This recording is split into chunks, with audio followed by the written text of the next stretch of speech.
जय भीम, नमो साथियों। आज सुप्रीम कोर्ट ने फैसला दे दिया। कुछ लोगों ने आरक्षण में आरक्षण यानी कि जो सब क्लासिफिकेशन की जो बात आई थी, जो उस पे सुप्रीम कोर्ट ने अपना निर्णय दिया था अभी कुछ दिन पहले 1 अगस्त को 1 अगस्त को जो माननीय सुप्रीम कोर्ट ने जो अपना निर्णय दिया था, उस निर्णय का एकाएक बहुजन समाज ने विरोध किया, तुरंत प्रतिक्रिया दी। और मैं लगातार कहता हूं कि तुरंत प्रतिक्रिया आपको कभी भी नहीं देनी चाहिए, और तुरंत प्रतिक्रिया देने का जो नुकसान होता है वो काफी गंभीर होता है। बहुत से लोगों ने तुरंत प्रतिक्रिया देते हुए तुरंत ही आंदोलन करना शुरू कर दिए, धरना प्रदर्शन करना शुरू कर दिए और सुप्रीम कोर्ट में याचिकाएं भी दायर कर दी। लेकिन मैंने अपने पिछले वीडियो में आपको यह बताने का प्रयास किया था कि बहुजन समाज के लिए ये जो आरक्षण में आरक्षण की व्यवस्था या क्रीमी लेयर की जो व्यवस्था है, ये बिल्कुल भी नुकसानदेह नहीं है। मुझे अभी तक किसी भी बहुजन समाज के विद्वान जन ने, किसी भी प्रोफेसर ने, या जिनको भी आप जो है अपना बहुजन नेता मानते हैं, उनके माध्यम से मुझे यह बात बिल्कुल भी समझ में नहीं आई कि आरक्षण में आरक्षण का जो निर्णय माननीय सुप्रीम कोर्ट ने 1 अगस्त को दिया था, उसमें आखिर बुराई क्या है। लेकिन जो बुराई आपको मैंने बताई थी, वो शायद ये जो बहुजन नेता हैं, जिनका काम केवल राजनीतिक लाभ प्राप्त करना है, या फिर जो बौद्ध विद्वान हैं, उनका काम केवल जो है आपके किए गए आंदोलनों के माध्यम से अपने बच्चों के लिए नौकरियों को सुनिश्चित करना है, अपने लिए संपत्ति अर्जित करना है, उन लोगों को मेरी बात जो है शायद ही समझ में आए। लेकिन आपको इस बात को समझना बहुत जरूरी है कि सुप्रीम कोर्ट के निर्णय का बहुजन समाज पर क्या प्रभाव पड़ने वाला है, उसके निर्णय में क्या सही है और क्या गलत है। तो जो सही है उसको हमें जो है उसकी प्रशंसा करनी पड़ेगी, उसको स्वीकार करना पड़ेगा, लेकिन जो गलत है उसका हमें विरोध करना पड़ेगा। जब आपकी बात तार्किक होगी तब उस बात को जरूर सुना जाएगा। इसीलिए मैंने कहा था कि इस सुप्रीम कोर्ट के इस निर्णय के माध्यम से भाजपा की सरकार ने और आरएसएस ने यह निश्चित करने का प्रयास किया है, क्योंकि बहुत लंबे समय से वो ये प्रयास कर रहे थे कि जो परम पूज्य बाबा साहेब डॉक्टर भीमराव अंबेडकर संविधान में एससी, एसटी, ओबीसी का प्रावधान करके इन तीनों वर्गों को इकट्ठा होकर संघर्ष करने के लिए प्रेरित करने का काम कर रहे थे।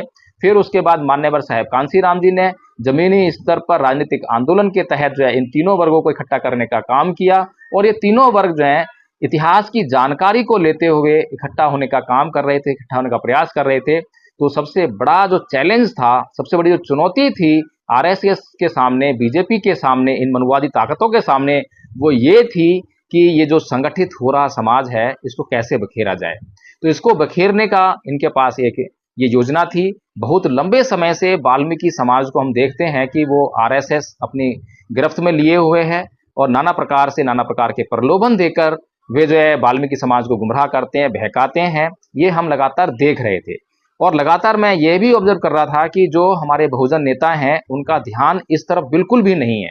बाबा साहेब डॉक्टर भीमराव अंबेडकर सांस्कृतिक परिवर्तन के माध्यम से, सांस्कृतिक संघर्ष के माध्यम से, सांस्कृतिक आंदोलन के माध्यम से इन तीनों समाजों को इकट्ठा करना चाहते थे। वे एक विस्तृत योजना इस बारे में बताते हैं, लेकिन हमारे बहुजन नेता, बहुजन बुद्धिजीवी वर्ग, बहुजन मीडिया, इसको इस बात की कोई जानकारी नहीं है। और इस जानकारी के अभाव में लगातार जो काम करना चाहिए था वो काम नहीं हो रहा था, और जो काम नहीं करना चाहिए था वो काम लगातार हो रहा था। बाबा साहेब ने कहा था कि मेरी जय जयकार करने से अच्छा है कि मेरे बताए हुए मार्ग पर चलना। तो बहुजन समाज, बहुजन यूट्यूबर्स, बहुजन नेता, बहुजन बुद्धिजीवी लगातार आपको बाबा साहेब की जय जयकार में लगाए रखे, और बाबा साहेब के बताए हुए मार्ग पर आपको चलना था, वो मार्ग आपको कभी बताया ही नहीं कि क्या मार्ग है। लगातार आपको जो है संविधान बचाओ, संविधान बचाओ, संविधान खतरे में है। जैसे कि आरएसएस आप लोगों के बीच में हमेशा एक प्रोग्राम लेकर आती है कि हिंदू धर्म खतरे में है, हिंदू धर्म बचाओ, हिंदू धर्म खतरे में। ऐसे ही बहुजन नेता आपके बीच में चिल्लाते हैं कि संविधान बचाओ, संविधान खतरे में है, संविधान बचाओ, संविधान खतरे में है। लेकिन वे कभी नहीं बताते हैं कि अब तक की सरकारों ने इस संविधान को अब तक जो है कितना बदल दिया है, अब तक की सरकारों ने आपके साथ में कितना विश्वासघात किया है। क्योंकि आप जो है संविधान के नाम पर केवल बाबा साहेब आपको याद आते हैं, केवल वो जो किताब है जो बाबा साहेब ने लिखी थी वो याद आती है। आपको संविधान के भीतर क्या आपके हक हैं, अधिकार हैं, क्या प्रोविजंस हैं, वो ना तो आपको पता है, ना आप जानने का प्रयास करते हैं, और ना ही आपका जो बुद्धिजीवी वर्ग है वो आपको बताने का कार्य करता है। तो साथियों, मैं आपको लगातार इस बारे में आगाह करता आया, और आप मेरे पिछले किसी भी वीडियो को उठाकर देख लीजिए, मैं लगातार इस बात की चर्चा आप लोगों के बीच में करता आया हूं कि आपका जो मुख्य कार्य है वो है इस देश में सांस्कृतिक परिवर्तन करना। ये SC ST OBC वर्ग जिसे कह रहे हैं, जिसको बाबा साहेब संविधान में जो है 3 वर्गों में बांटते हैं, 3 वर्गों में बांटकर जो है इसको स्थान देते हैं, और उसके बाद 1956 में बौद्ध धर्म ग्रहण करते हैं। बाबा साहेब कहते हैं कि इस देश का जो इतिहास है वो सांस्कृतिक संघर्ष का इतिहास है। एक तरफ ब्राह्मण संस्कृति, एक तरफ जो है बौद्ध संस्कृति है। तो बौद्ध संस्कृति और ब्राह्मण संस्कृति के बीच का युद्ध है। एक तरफ ब्राह्मण संस्कृति है जो इस देश को नष्ट करने पर तुली हुई है, जो स्वार्थ की पराकाष्ठा की संस्कृति है, और दूसरी तरफ जो है बौद्ध संस्कृति है जो देशभक्ति की भावना से, राष्ट्रभक्ति की भावना से लबालब है, और जिसमें त्याग ही त्याग है और एक दूसरे के साथ में परस्पर मैत्री की भावना को जगाने वाली संस्कृति है। तो साथियों, बाबा साहेब हमारे लिए जो है सारा मार्ग प्रशस्त करते हैं, लेकिन हमारे बहुजन नेताओं की जो जरूरत है वो है उनको MLA बनना है, उनको MP बनना है, उनको सत्ता के केंद्र में नहीं पहुंचना है, उनको आपको सत्ता के केंद्र में नहीं पहुंचाना है, उनको खुद को सत्ता में पहुंचाना है, उनको खुद को जो है MLA MP बनना है। उनका ये एकमात्र लक्ष्य है। इसीलिए वो बाबा साहेब का जो वास्तविक लक्ष्य है, बाबा साहेब का जो वास्तविक जो प्लान है, उनकी जो योजना है, उस पर कभी भी काम नहीं करते हैं, कभी भी चर्चा नहीं करते हैं। लेकिन लगातार मैं आप लोगों के बीच में इस बात की चर्चा करता रहा हूं, और अगर मैं आप लोगों के बीच में लगातार इस बात की चर्चा करता रहा हूं और आपको जो सामाजिक बेईमान नेता हैं या बहुजन समाज के जो सामाजिक बेईमान बुद्धिजीवी वर्ग है, उसके प्रति भी आपको सचेत करता रहा हूं, ऐसा कोई भी बहुजन नेता नहीं है जिसके बारे में मैंने आपसे चर्चा नहीं की हो, जिसके मंशा के बारे में मैंने आपसे चर्चा नहीं की हो। मैंने बड़े से बड़े नेता के बारे में और छोटे छोटे नेता के बारे में आपको स्पष्ट करके बताया है, आपके दिमागों को खोलने का काम किया है। लेकिन ये विडंबना है, क्योंकि आप जो है जिस संस्कृति से निकल कर आए हैं, वो ब्राह्मण संस्कृति, हिंदू संस्कृति, उसमें क्या बड़ा चल रहा है, क्या आकर्षक चल रहा है, देखने में अच्छा लग रहा है, देखने में बहुत सारी भीड़ है, तो उसी के पीछे चलने की आपको आदत पड़ी हुई है। इसीलिए जब भी किसी भी बहुजन नेता को, किसी भी बहुजन बुद्धिजीवी व्यक्ति को कभी भी कोई कार्यक्रम करना होता है, तो आपको भरमाने के लिए, आपको बहलाने के लिए, आपको फुसलाने के लिए वो बड़ा बड़ा कार्यक्रम करता है, बड़ा मंच लगाएगा, बहुत सारे लोगों को बुलाएगा, बहुत सारे लोगों को बुलाने के लिए वो बड़े बड़े नेताओं को वहां पे मंच पे वक्ता बनाकर बुलाएगा। लेकिन जब भी कोई कार्यक्रम धरातल स्तर पर होता है, तब आपकी रुचि उसमें नहीं आती, क्योंकि आप तो किसी ना किसी के फैन हैं, किसी न किसी के भक्त हैं। आप उसको देखना चाहते हैं, आप उसको सुनना चाहते हैं, और अपनी बुद्धि का इस्तेमाल करना आप जो नहीं जानते हैं, जिसका फायदा जो है ये लोग उठाते हैं। तो साथियों, इसीलिए जो आरक्षण में आरक्षण का जो मुद्दा हमारे बीच में आया, जो सुप्रीम कोर्ट ने 1 अगस्त को जो निर्णय अपना दिया, उसका पहला मकसद ये था कि इस SC ST OBC समाज में, इस वर्ग में एक भेद डाला जाए, एक फूट डाली जाए, जिससे कि ये आपस में लड़ने लगे। अब इस फूट को समझने की जिम्मेदारी, इस निर्णय को समझने की जिम्मेदारी, इस निर्णय का जो लक्ष्य था, जो उसका उद्देश्य था, उसको समझने की जिम्मेदारी बहुजन समाज के बुद्धिजीवी वर्ग के ऊपर थी, जिसमें बहुजन समाज का बुद्धिजीवी वर्ग बिल्कुल पूरी तरह से फेल हुआ। बहुजन समाज के तमाम वकील लोग पूरी तरह से फेल हो गए, और आपको उनकी जो बाइट अगर आप देखेंगे तो लगातार केवल यही कहते नजर आए कि हमें सुप्रीम कोर्ट का ये जो विभाजनकारी निर्णय है ये बिल्कुल मंजूर नहीं है, हम इसका विरोध करेंगे, हम इसके लिए आंदोलन चलाएंगे। उसके बाद एक भारत बंद भी बुलाया गया, जो कि आप कह सकते हैं कि सक्सेस रहा है, सफल रहा है। लेकिन सुप्रीम कोर्ट ने जो रिव्यू पिटीशन फाइल की गई थी, आज उनको जो है डिसमिस करके आपके उस आंदोलन को भी असफल करार दे दिया है। वो जो निर्णय था उसमें क्या गलत था, क्या सही था, इसको हमें समझना चाहिए। तो उसमें क्या गलत था? गलत ये था कि इसका जो उद्देश्य है वो समाज को तोड़ना है, समाज को बिखेरना है। क्योंकि जो बुद्धिजीवी वर्ग जिसके ऊपर ये जिम्मेदारी थी कि वो इस बात को समझेगा, इस बात की तैयारी करेगा कि समाज किसी भी तरीके से बिखरे ना, और कोई भी एक्शन लेने से पहले आपस में बातचीत कर कर और समाज को इकट्ठा करके, संगठित करके जब ही कोई आंदोलन की पहल करेगा, तो उसको तो उसने बिल्कुल भी नहीं किया।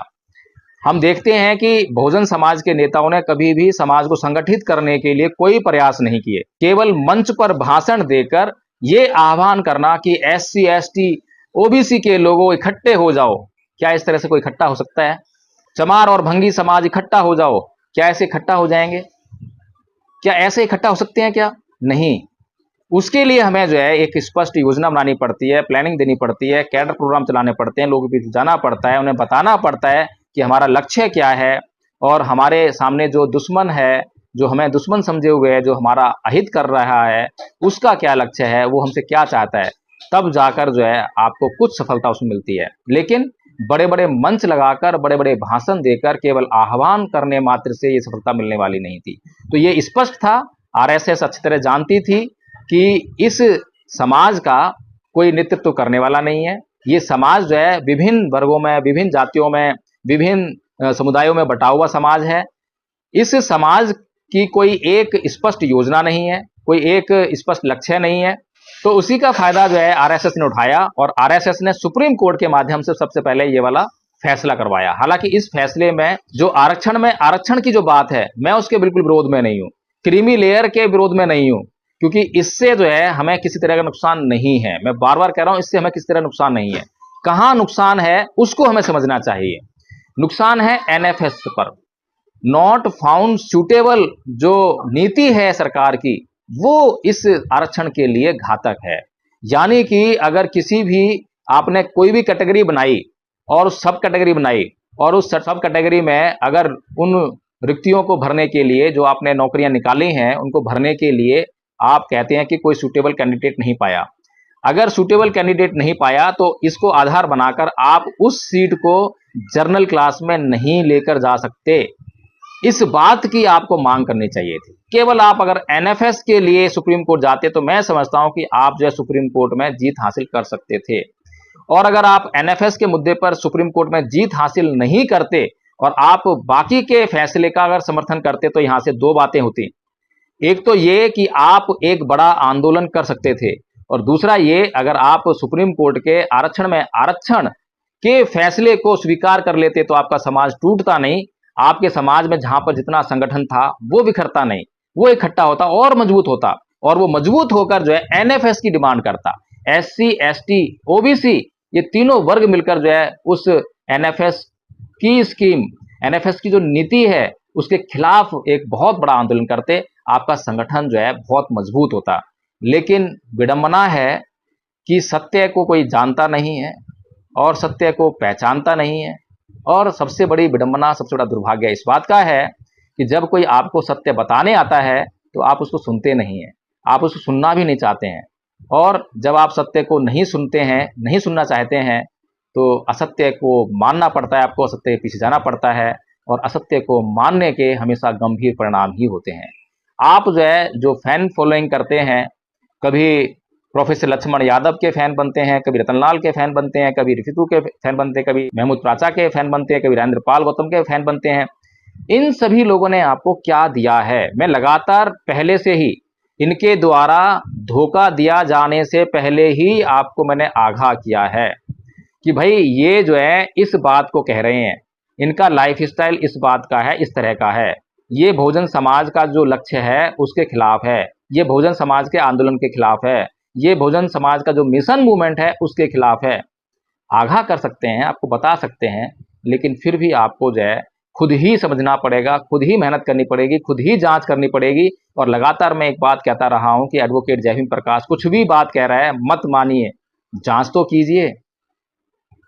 जांच करने के बाद अगर आपको लगे कि एडवोकेट जय भीम प्रकाश की बात में दम है तो उसको स्वीकार कीजिए, मानिए। और तब भी मैं आपको एक बात कहूंगा कि एडवोकेट जय भीम प्रकाश की बात आपको बहुत अच्छी लगे तो भी एडवोकेट जय भीम प्रकाश का फैन मत बनिएगा।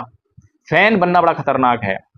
अपनी बुद्धि का हमेशा इस्तेमाल करते रहिएगा। इसीलिए एडवोकेट जय भीम प्रकाश ने इस जो हीरोइज्म की जो नीति है, इससे आपको बचाने के लिए धम्मपद संघ का निर्माण किया है। ऐसा संघ जिसमें किसी भी एक व्यक्ति के हीरोइज्म के लिए कोई जगह नहीं है, किसी भी एक व्यक्ति के व्यक्तिगत विचारों के लिए कोई महत्व नहीं है। किसी के पास कोई विचार है, बहुत महत्वपूर्ण विचार है, ठीक है, संघ के सामने प्रस्तुत कीजिए। संघ की जो कार्यकारिणी है वो बैठेगी, उस पर डिस्कशन करेगी, थोरो डिस्कशन चलेगा, उसके प्रॉस एंड कॉन्स, लाभ हानि सब पर डिस्कशन होगा और उसके बाद जो संघ है उस पर निर्णय लेगा। जो निर्णय होगा वो संघीय निर्णय होगा और उसको प्रत्येक को मानना पड़ेगा और इसी तरह से मानना पड़ेगा जैसे कि उसका अपना निर्णय हो, उसकी अपनी राय थी ये जो है। तो इस तरह से जो है इस संघ का निर्माण हो चुका है। इस संघ ने जो है जो इसका लक्ष्य है वो है भारत को बौद्धमय करना। और भारत को बौद्धमय करने के जो बाई प्रोडक्ट्स होंगे वो होंगे आपकी राजनीतिक सत्ता, आपकी आर्थिक स्वतंत्रता, आपकी सामाजिक जो आंदोलन चल रहे हैं उनकी पूर्ति, यानी कि सामाजिक समानता, स्वतंत्रता, बंधुता, ये जो सारे तत्व हैं ये इसके बाई प्रोडक्ट होंगे। यानी कि जब भारत बौद्धमय होगा तो आपको उसके साथ में बहुत कुछ मिलने वाला है, लेकिन उसके लिए आपको भारत को बौद्धमय करना पड़ेगा। और भारत को बौद्धमय करने के लिए धम्मपद संघ ने एक स्पष्ट योजना बनाई है, बिल्कुल साफ सुथरी योजना, जो आपको बिल्कुल साफ दिखाई दे। आपका लक्ष्य है, जितना आपको साफ दिखाई देगा उतना ही आपको आसान होता है उसको भेदने में। इसीलिए धम्मपद संघ ने एक स्पष्ट लक्ष्य तैयार किया। लक्ष्य है भारत को बौद्धमय करना। उसके लिए एक स्पष्ट योजना बनाई, वो है एक सिलेबस तैयार करना, पाठ्यक्रम तैयार करना। 3 भागों में इस पाठ्यक्रम को तैयार किया, प्रथम वर्ष, द्वितीय वर्ष और तृतीय वर्ष। प्रथम वर्ष का जो पाठ्यक्रम है वो बहुत साधारण पाठ्यक्रम है, वो हर एक बौद्ध को, हर एक अम्बेडकरवादी को आना ही चाहिए। अगर इतना पाठ्यक्रम कोई भी व्यक्ति याद कर लेगा और परीक्षा देकर पास कर लेगा तो फिर वो ये निश्चित कर सकता है कि वो जहाँ भी उठेगा, जहाँ भी बैठेगा, अपने घर में, अपने पड़ोस में, अपने रिश्तेदारों में, परिचितों में, स्कूल में, कॉलेज में, ऑफिस में, हर जगह जो है बौद्ध धर्म की चर्चा कर सकेगा। चर्चाएं अब भी होती हैं, गली मोहल्ले पर, नुक्कड़ में, चाय की दुकान में, हर जगह चर्चाएं चल रही हैं। लेकिन अभी हिंदू धर्म चर्चा चलती है, नवरात्र चर्चा चलती है, या दुर्गा पूजा चर्चा चलेगी, रामलीला चर्चा चलेगी, सिखों की चर्चा चलेगी, मुसलमानों की चर्चा चलेगी, बौद्धों की चर्चा नहीं चल पाती है। बौद्ध व्यक्ति वहां खड़ा भी होगा तो भी चर्चा नहीं हो पाती है, क्योंकि उसको बौद्ध धर्म की जानकारी नहीं है। इसीलिए धम्मपद संघ ने इस बात को सुनिश्चित करने के लिए और इस अभाव को मिटाने के लिए ये जो कोर्स है इसका निर्माण किया है। मैं आपसे निवेदन करता हूं, प्रार्थना करता हूं कि अगर आप वास्तव में जो बहुजन समाज का जो मिशन है, आंदोलन है, अगर आप उसकी थोड़ी सी भी समझ रखते हैं या जानना चाहते हैं तो धम्मपद संघ की गूगल मीट की जो ऑनलाइन मीटिंग है उसमें आप जुड़िए और आपके पास जितने भी प्रश्न हैं, संदेह हैं, उनको मिटाइए, प्रश्न कीजिए, पूछिए क्या कर रहे हैं, कैसे कर रहे हैं, कैसे हासिल होगा। और धम्मपद संघ भी आपको अपने आप से जोड़ने से पहले आपकी भी पूरी जानकारी लेता है कि आपका भी लक्ष्य वही है या नहीं है। कहीं ऐसा तो नहीं है कि हम अपात्र व्यक्ति को संघ में शामिल कर रहे हैं और बाद में जो है वो व्यक्ति हमारे किसी काम ना आए। तो साथियों, इस वीडियो को मैं यहीं समाप्त करूंगा। और सुप्रीम कोर्ट ने जो ये याचिकाएं रद्द की हैं, मुझे बड़ा दुख है। और फिर से मैं वही कहूंगा कि सुप्रीम कोर्ट का जो आदेश था 1 अगस्त का, उसमें जो सबसे बड़ी बुराई थी वो ये थी कि सुप्रीम कोर्ट ने एनएफएस पर कोई चर्चा नहीं की, एक लाइन भी उसमें एनएफएस नहीं थी। लेकिन बहुजन समाज भी एनएफएस पे चर्चा नहीं कर रहा है और जिस पर चर्चा नहीं करनी चाहिए उस पर लगातार चर्चा कर रहा है। तो जो काम हमें नहीं करना चाहिए अगर वो काम करेंगे और जो काम हमें करना चाहिए वो काम नहीं करेंगे तो उसका हमें नुकसान उठाना ही पड़ेगा। जय भीम, नमो साथियों।